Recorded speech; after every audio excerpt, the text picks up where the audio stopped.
ఎక్కువసేపు ప్రార్థన చేయాలనుకుంటున్నాను గాని ప్రార్థన చేయలేకపోతున్నానండి. మరి కొంతమంది గంటలు గంటలు ఎలా ప్రార్థిస్తున్నారో నాకు అర్థం కావట్లేదు. నేను ఒక 5 నిమిషాలు కూడా ప్రార్థన చేయలేకపోతున్నాను. అసలు ఎలా ప్రార్థన స్టార్ట్ చేయాలి, ఎలా ఎండ్ చేయాలి అనేది కూడా నాకు అర్థం కావట్లేదు అని బాధపడుతున్న నీకే ఈ రోజు ఈ మాట జాగ్రత్తగా విను నాన్న.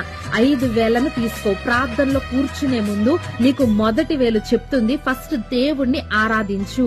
దేవుడు ఏమై ఉన్నాడో, దేవుడు ఎలాంటి గొప్ప కార్యాలు చేశాడో, దేవుని మహిమ ఎలాంటిదో వాటిని జ్ఞాపకం చేసుకుంటూ, దేవుని యొక్క గొప్పతనాన్ని జ్ఞాపకం చేసుకుంటూ దేవుణ్ణి ఆరాధించు, దేవుణ్ణి ప్రైజ్ చేయి. ఆ తర్వాత నీకు 2వ వేలు చెప్తుంది దేవునికి కృతజ్ఞతాస్తుతులు చెల్లించు. దేవుడు నీ పట్ల ఏ మేలులు చేశారో, నీ కుటుంబం పట్ల, నీ వ్యక్తిగత జీవితంలో ఎలాంటి అద్భుత కార్యములు చేశారో, దేవుడు ఎన్ని ఉపకారములు ఎన్ని మేలులు చేశారో వాటిని తలపోసుకుంటూ దేవునికి కృతజ్ఞతాస్తుతులు చెల్లించు. తర్వాత ప్రార్థనలోకి వెళ్లే ముందు 3వదిగా నువ్వు దేవుని ఎదుట కన్ఫెస్ చేయి. నీ పాపములన్నిటినీ ఒప్పుకో, పశ్చాత్తాపపడు. దేవునికి వ్యతిరేకముగా దేవునికి ఇష్టము లేని కార్యాలు నువ్వేదైతే చేశావో వాటన్నిటినీ దేవుని ఎదుట ఒప్పుకో.